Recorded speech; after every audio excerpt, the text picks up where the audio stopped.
ദീപകം ഹൃദയോദ്ദീപകം ജീവദായകം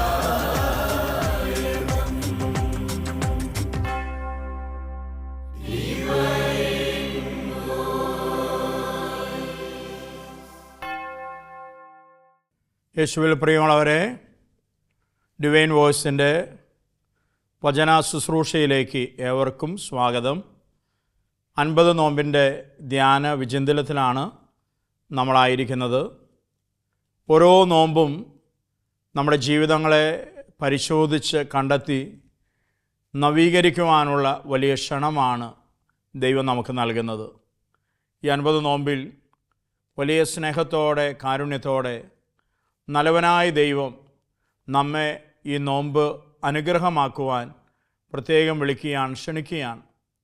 ഓരോ നോമ്പിലേക്ക് നമ്മൾ കടന്നു വരുമ്പോൾ വ്യത്യസ്തമായ മനോഭാവങ്ങൾ, പ്രതികരണങ്ങൾ, കാഴ്ചപ്പാടുകൾ നമുക്ക് ഓരോരുത്തർക്കും ഉണ്ടാകാം. ഒരുപക്ഷെ ചില വിചാരിക്കുമായിരിക്കും, എത്രയോ നോമ്പുകളാണ് എൻ്റെ ജീവിതത്തിൽ കടന്നു പോയിട്ടുള്ളത്, ഈ നോമ്പും അങ്ങ് കടന്നു പോകും, എന്ത് സംഭവിക്കാനാണ്, എന്ത് പ്രത്യേകമായി നോമ്പ് അനുഷ്ഠിക്കാനാണ്, ഇപ്പോൾ നോമ്പ് അനുഷ്ഠിച്ചതുകൊണ്ട് എൻ്റെ ജീവിതത്തിൽ ഇനി എന്ത് നേട്ടമാണ് ഞാൻ സ്വന്തമാക്കാൻ പോകുന്നത്, അതുകൊണ്ട് ഇതങ്ങ് പോകട്ടെ എന്നൊരു മനോഭാവത്തിൽ നമുക്ക് വേണമെങ്കിൽ ഈ നോമ്പിനെ കാണാം. എന്നാൽ ചിലർ വലിയ താല്പര്യത്തോടെ ദൈവം ജീവിതത്തിലേക്ക് വച്ചു നീട്ടുന്ന അസുലഭമായൊരു അവസരമാണ് ഈ നോമ്പ് എന്ന് തിരിച്ചറിഞ്ഞ് ആ ദൈവ തിരുഹിതത്തോട് സഹകരിക്കുന്നവർ ഒരുപാടുണ്ടാകും. പ്രിയമുള്ളവരെ, നമ്മൾ ഈ നോമ്പിനെ എങ്ങനെ കാണുന്നു എന്ന് പരിശോധിക്കാനും കണ്ടെത്താനും കൂടിയുള്ളൊരു സമയമാണ് ഈ നോമ്പിലൂടെ നമ്മൾ കടന്നു പോകുന്ന ഈ പുണ്യദിനങ്ങൾ. എന്നാണ് യഥാർത്ഥത്തിൽ നോമ്പ് കൊണ്ട് ദൈവം നമ്മിൽ നിന്ന് ആഗ്രഹിക്കുന്നത്? പ്രിയമുള്ളവരെ, ഈ ലോക ജീവിതത്തിൽ വ്യത്യസ്തമായ കാര്യാദികളിൽ മുഴുകി ജീവിക്കുന്നവരാണ് നമ്മൾ ഓരോരുത്തരും. ജീവിത വ്യഗ്രതകൾക്ക് അടിമപ്പെട്ടവരാണ് നമ്മിൽ ബഹുഭൂരിപക്ഷം പേരും. ഈ യാത്രക്കിടയിൽ പലപ്പോഴും നമ്മൾ വിസ്മരിക്കുന്ന ഒന്നുണ്ട്. അതെന്താണ്? അത് നമ്മുടെ ആത്മാവിൻ്റെ രക്ഷയെക്കുറിച്ചുള്ളൊരു കാഴ്ചയാണ്. ആ രക്ഷയ്ക്ക് വേണ്ടിയുള്ള നിരന്തരമായ പരിശ്രമമാണ്. പലപ്പോഴും ഈ ലോക ജീവിതത്തിൻ്റെ ഓട്ടത്തിനിടയിൽ നമുക്ക് അങ്ങനൊരു കാഴ്ച നഷ്ടപ്പെടുന്നു. നമ്മുടെ ആത്മാവിനെ കരുതാത്ത കേവലം ഈ ലോക ജീവിതത്തിനു വേണ്ടിയുള്ള ഓട്ടങ്ങൾ മാത്രമായി ജീവിതം പലപ്പോഴും മാറുന്നു. ഇവിടെ കർത്താവ് നൽകുന്ന അവിടുത്തെ ഒരു വചനം ഒരു ശങ്കലി പോലെ മുഴങ്ങുന്നുണ്ട്. മനുഷ്യ, നീ ലോകം മുഴുവൻ നേടിയാലും നിൻ്റെ ആത്മാവ് നഷ്ടമായാൽ നിനക്കെന്ത് പ്രയോജനം? പ്രിയമുള്ളവർ, ലോകം വെട്ടിപ്പിടിക്കാനുള്ള ഓട്ടത്തിലായിരുന്ന അനേകം പേര് ജീവിതത്തിൻ്റെ പാതി വഴിയിൽ ഈ ജീവിതം തന്നെ വേണ്ട എന്ന് വെച്ച് പോകുന്നത് നമ്മൾ അനുദിനം കണ്ടുകൊണ്ടിരിക്കുകയാണ്. അതൊരാളുടെയോ രണ്ടാളുടെയോ അനുഭവമല്ല. ഇതൊരു നിത്യസംഭവമായി മാറുമ്പോൾ ഇതുയർത്തുന്ന വലിയൊരു ചോദ്യചിഹ്നമുണ്ട്. എന്തുകൊണ്ടാണ് ഇങ്ങനെ പലരുടെയും ജീവിതങ്ങളാകുന്നത്? ഇതിന് ഉത്തരം കണ്ടെത്താനുള്ളൊരു സമയം കൂടിയാണ് നോമ്പ്. ഒരു പക്ഷേ അനേകരുടെ പുറകെ ഞാനും അങ്ങനെ ഒരു ഓട്ടത്തിലാണോ? പ്രിയമുള്ളവരെ, എങ്കിൽ അത് തിരിച്ചറിയാൻ കർത്താവ് ഈ നോമ്പ് കാലത്ത് നമ്മെ ഓരോരുത്തരെയും വളരെ പ്രത്യേകമായി വിളിക്കുന്നുണ്ട്, ക്ഷണിക്കുന്നുണ്ട്. മത്തായി സുവിശേഷത്തിൻ്റെ 13-ാം അധ്യായം 36 മുതലുള്ള വചനങ്ങളിൽ കർത്താവ് നമുക്ക് ഒരു വലിയ ഉൾക്കാഴ്ച നൽകുകയാണ്. ശിഷ്യർ യേശുവിനോടൊത്ത് ഭവനത്തിലേക്ക് വീട്ടിലേക്ക് വന്നു കഴിയുമ്പോൾ ഈശോ പഠിപ്പിച്ച വിധക്കാരൻ്റെ ഉപമയെക്കുറിച്ചുള്ള സംശയങ്ങൾ ശിഷ്യന്മാർ യേശുവിൻ്റെ മുമ്പിൽ അവർ നിരത്തുകയാണ്. അവർ ചോദിച്ചു, കർത്താവേ, ഈ കളകളെക്കുറിച്ചുള്ള ഉപമ നീ ഞങ്ങൾക്ക് വിശദീകരിച്ചു തരണം, അത് ഞങ്ങൾക്കൊട്ടും മനസ്സിലായിട്ടില്ല. അപ്പോഴാണ് ഈശോ കളകളുടെ ഉപമ തൻ്റെ പ്രിയ ശിഷ്യന്മാർക്ക് വിശദീകരിച്ചു കൊടുത്തത്. കർത്താവ് പറഞ്ഞു, നന്മയുടെ വിത്തുകൾ അത് ദൈവത്തിൻ്റെ പുത്രന്മാരാണ്. കളകളുടെ വിത്തുകൾ, കളകൾ അത് ദുഷ്ടന്മാരുടെ മക്കളും. കളകളുടെ വിത്ത് വിതയ്ക്കുന്നത് പിശാചും, ദൈവപുത്രന്മാരുടെ വിത്തുകൾ വിതയ്ക്കുന്നത് അത് ദൈവവുമാണ്. പ്രിയമുള്ളവരെ, ഈ കളകളെക്കുറിച്ച് വിശദീകരിച്ചുകൊണ്ട് ക്രിസ്തു നമ്മളെ ജീവിതത്തിലേക്ക് വീശുന്ന മനോഹരമായൊരു പ്രകാശമുണ്ട്. എന്താണത്? ഞാൻ ഈ ലോക ജീവിതത്തിൽ ദൈവം അങ്ങ് മുകളിൽ നിന്ന് തൻ്റെ പ്രപഞ്ചമാകുന്ന ഈ വിളഭൂമിയിലേക്ക് നോക്കുമ്പോൾ ഞാൻ ഫലം നൽകുന്ന ഒരു നല്ല നന്മയുടെ വൃക്ഷമാണോ, നന്മയുടെ ചെടിയാണോ, അതോ ഈ നന്മകളുടെ ചെടികൾക്കിടയിൽ വളരുന്ന ഒരു കളയാണോ ഞാൻ? പ്രിയമുള്ളവരെ, ഒന്ന് നമ്മിലേക്ക് തിരിഞ്ഞ് ചിന്തിച്ചു നോക്കിയേ. അങ്ങേ ദൂരെ നിന്ന് ആകാശത്തിൽ ഉയരുന്ന ഡ്രോണിലൂടെ ഈ ഭൂമിയിലെ കാഴ്ചകൾ ഒപ്പിയെടുക്കും പോലെ ദൈവം അങ്ങ് ദൂരെ നിന്ന് തൻ്റെ വിളഭൂമിയായി ഈ ഭൂമിയിലേക്ക്, പ്രപഞ്ചത്തിലേക്ക് നോക്കുമ്പോൾ എന്നെയും നിങ്ങളെയും ദൈവം എങ്ങനെ കാണും? ഒരു കളയായിട്ട് കാണുമോ, അതോ ഒരു നന്മ മരമായിട്ട് കാണുമോ? പ്രിയമുള്ളവരെ, വളരെ നിർണായകമായ ഒരവസ്ഥയാണിത്. ഈ ജീവിതം എന്നത്, ഈ ജീവിതത്തിൽ ഞാനും നിങ്ങളും എങ്ങനെ ആയിരിക്കുന്നു എന്നത് വളരെ നിർണായകമാണ്. കർത്താവ് പറയുകയാണ് ഇന്നത്തെ വചനത്തിൽ, യുഗാന്തത്തിൽ ദൈവം കളകളെയെല്ലാം ശേഖരിച്ച്, പാപഹേതുക്കളെ എല്ലാ കളകളെയും ശേഖരിച്ച് തീയിലിട്ട് കത്തിച്ച് കളയും. നന്മ മരങ്ങളെ, തൻ്റെ നന്മയുള്ള മക്കളെ ദൈവം ഒരുമിച്ച് ചേർക്കും, നിത്യതയിൽ നിത്യം തന്നോടൊപ്പം ആയിരിക്കാൻ. യുഗാന്തത്തിൽ ഇത് സംഭവിക്കും എന്നാണ് ക്രിസ്തു നമ്മെ പഠിപ്പിക്കുന്നത്. പ്രിയമുള്ളവരെ, നമ്മൾ ഏറ്റുപറയുന്ന വിശ്വാസ പ്രമാണത്തിൽ ഒരുപക്ഷെ എനിക്ക് തോന്നുന്നത് നമ്മൾ അത്രമാത്രം ഗൗരവമൊന്നും കൊടുക്കാത്തൊരു കാര്യം ഇനി അറിഞ്ഞോ അറിയാതെയോ നമ്മൾ ഏറ്റുപറയുന്നുണ്ട്. എന്താണത്? അത് ക്രിസ്തുവിൻ്റെ രണ്ടാം വരവാണ്. ക്രിസ്തുവിൻ്റെ രണ്ടാം വരവിൽ ഈ ലോകത്തിലെ ജീവിച്ചിരിക്കുന്നവരും മരിച്ചുപോയ എല്ലാവരും ശരീരത്തോടു കൂടെ ഉയർത്തെഴുന്നേറ്റ് ക്രിസ്തുവിൻ്റെ മുമ്പാകെ ഒരുമിച്ച് കൂട്ടപ്പെടും. എന്നിട്ട് വചനം പറയാണ്, ഇടയൻ ചെമ്മരിയാടുകളെ കോലാടുകളിൽ നിന്ന് വേർതിരിക്കും പോലെ ദൈവം തൻ്റെ മക്കളെ വേർതിരിക്കും. നന്മ ചെയ്ത് നന്മയ്ക്ക് വേണ്ടി ജീവിച്ച് കടന്നുപോയവരെ ദൈവം തൻ്റെ വലതുഭാഗത്ത്, കർത്താവ് തൻ്റെ വലതുഭാഗത്ത് നിർത്തും. ഈ ലോകത്തിൽ കളകളായി ജീവിച്ചവരെ, തിന്മയ്ക്ക് വേണ്ടി നിലകൊണ്ടവരെ, തിന്മയുടെ പ്രചാരകരായി മാറിയവരെ, മറ്റുള്ളവരെ പാപത്തിലേക്കും പാപസാഹചര്യങ്ങളിലേക്കും നയിച്ചവരെയൊക്കെ തൻ്റെ ഇടതുവശത്ത് നിർത്തും. വലതുഭാഗത്തുള്ളവരോട് കർത്താവ് പറയും, എൻ്റെ പിതാവിനാൽ അനുഗ്രഹിക്കപ്പെട്ടവരെ, അനാദി മുതലേ നിങ്ങൾക്കായി സജ്ജമാക്കിയിരിക്കുന്ന രാജ്യത്തിലേക്ക് നിങ്ങൾ പ്രവേശിക്കുവിൻ. ഇടതുഭാഗത്തുള്ളവരോട് പറയും, നിങ്ങൾ നിത്യ നരകത്തിലേക്ക്, നിങ്ങൾക്ക് അർഹമായ നരകത്തിലേക്ക് നിങ്ങൾ പോകുവിൻ. പ്രിയമുള്ളവരെ, ഇതൊരു വലിയ ആത്മീയ സത്യമാണ്, യാഥാർത്ഥ്യമാണ്. നമ്മുടെ വിശ്വാസ പ്രമാണത്തിൽ നാം ഏറ്റുപറയുന്ന വിശ്വാസത്തിൻ്റെ ഭാഗമാണ്. കർത്താവിൻ്റെ രണ്ടാം വരവിൽ മരിച്ച സകല ആത്മാക്കളും ശരീരത്തോടുകൂടി ഉയർത്തെഴുന്നേറ്റ് കർത്താവിൻ്റെ മുമ്പാകെ നിർത്തപ്പെടും. പ്രിയമുള്ളവരെ, എത്രയോ ഭയാനകമായ നാം നേരിടേണ്ട ഒരു ജീവിത അവസ്ഥയെക്കുറിച്ചാണ് കർത്താവ് കാലയെ കൂട്ടി നമുക്ക് വെളിപ്പെടുത്തി തന്നിരിക്കുന്നത്. ഇതെന്തിനാണ്? ദൈവത്തിന് നിർബന്ധമുണ്ട്, ഈശോയ്ക്ക് നിർബന്ധമുണ്ട്. ഞാനോ നിങ്ങളോ ദൈവത്തിൻ്റെ ഒരു മകനും മകളും ഈ നിത്യ നരകത്തിന്, നിത്യനാശത്തിന് ഇരകളായി മാറരുത് എന്ന ദൈവത്തിൻ്റെ നിർബന്ധ നിമിത്തമാണ് കർത്താവ് കാലയെ കൂട്ടി നമുക്കിത് വെളിപ്പെടുത്തി തന്നിരിക്കുന്നത്. പ്രിയമുള്ളവരെ, ഏറെ ദുഃഖകരമാണ്. ഇത്രയും കരുതലോടെ, കാരുണ്യത്തോടെ, സ്നേഹത്തോടെ ഈശോ നമുക്കിത് വെളിപ്പെടുത്തി തന്നിട്ട് നമ്മൾ ഇതിനെക്കുറിച്ച് ഗൗരവമില്ലാതെ ജീവിക്കുക എന്നത്, ഈ നോമ്പ് ഗൗരവപ്പെടാനുള്ള സമയമാണ്. ഈ നോമ്പ് ജീവിതത്തെ കണ്ടെത്താനുള്ള സമയമാണ്.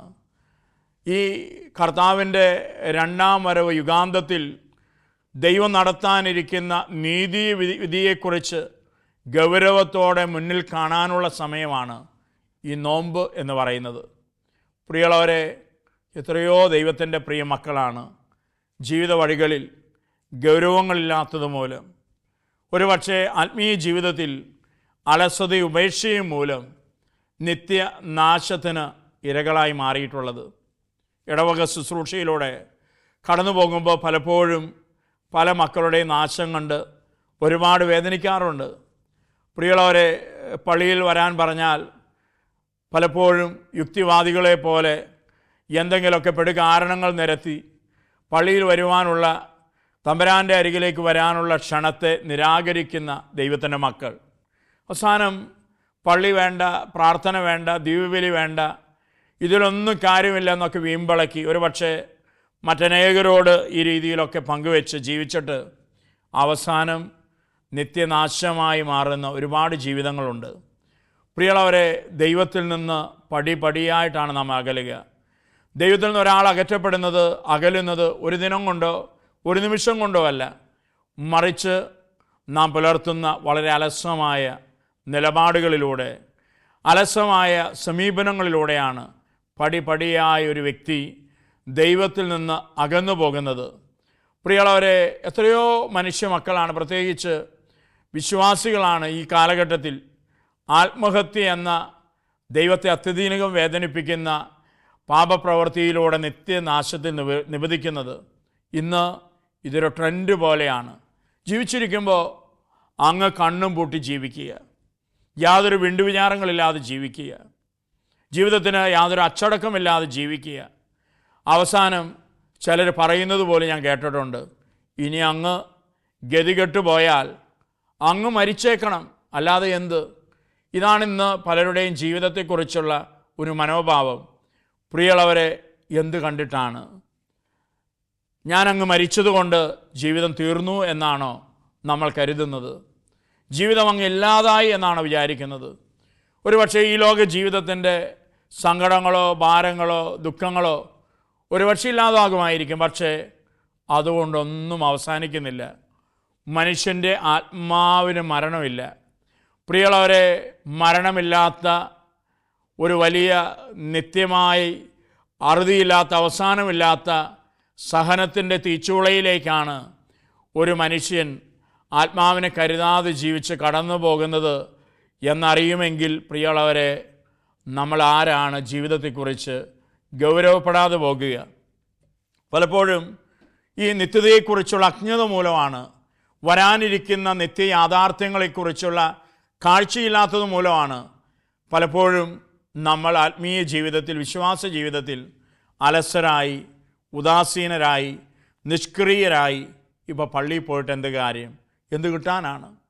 ഇപ്പോൾ വീട്ടിൽ കുടുംബ പ്രാർത്ഥന ചൊല്ലി നേരം കളഞ്ഞിട്ട് ഇപ്പോൾ എന്നെ കിട്ടാനാണ് എന്നൊക്കെയുള്ള ഒരു നിസ്സംഗതയുടെ നിഷ്ക്രിയമായ മനോഭാവങ്ങളിൽ പലരും എത്തിച്ചേരുന്നത്, പലരും വീണുപോകുന്നത്.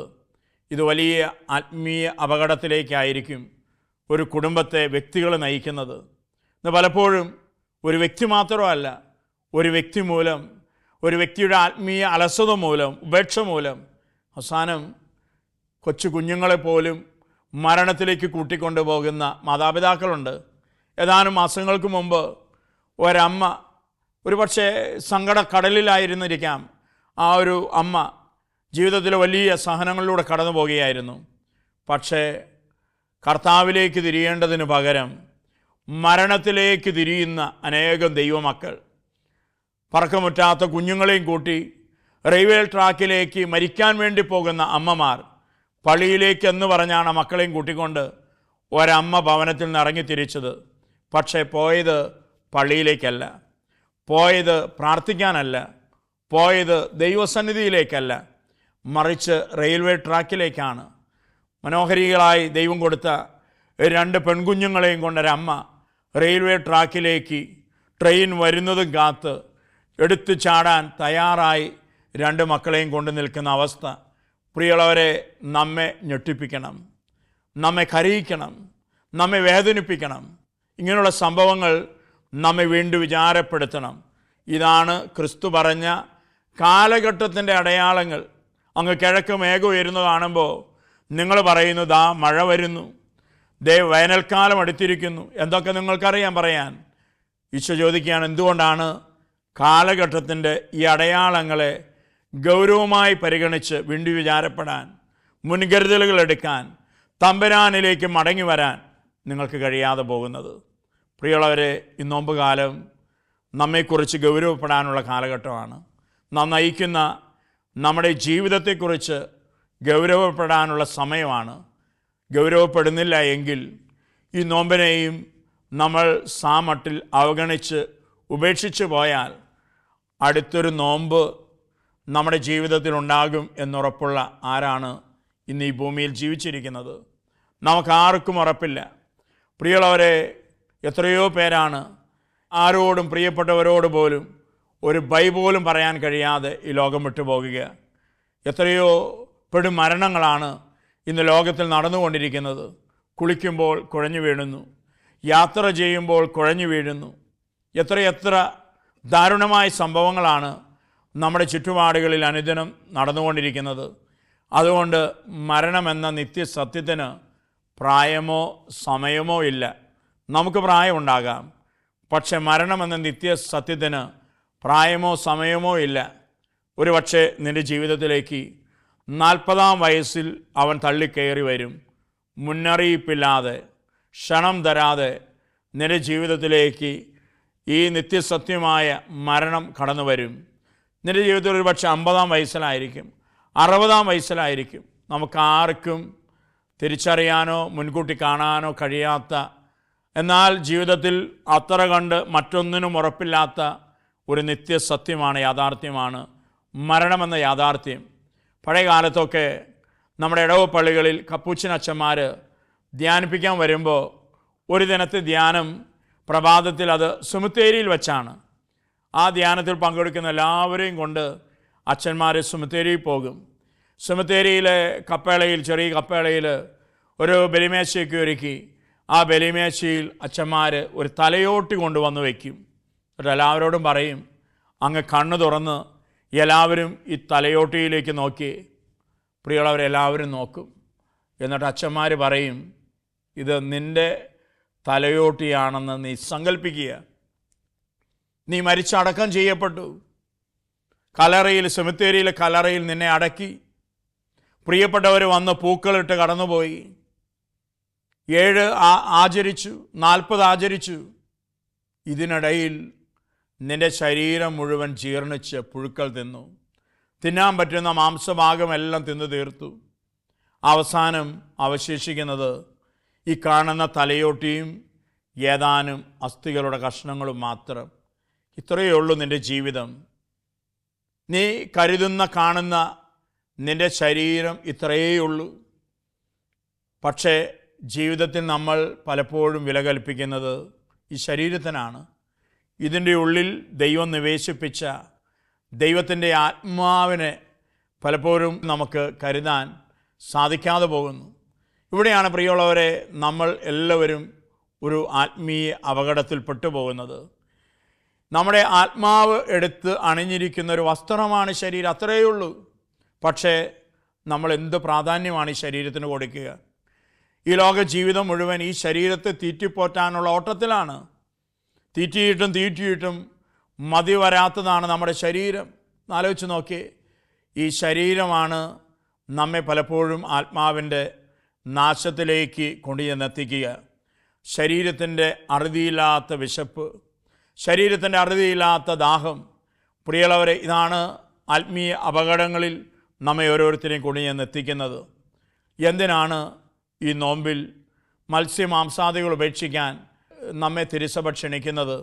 ഇതൊരു പരിശീലന കാലഘട്ടമാണ്, ഇതൊരു പിന്തിരിയലിൻ്റെ കാലഘട്ടമാണ്.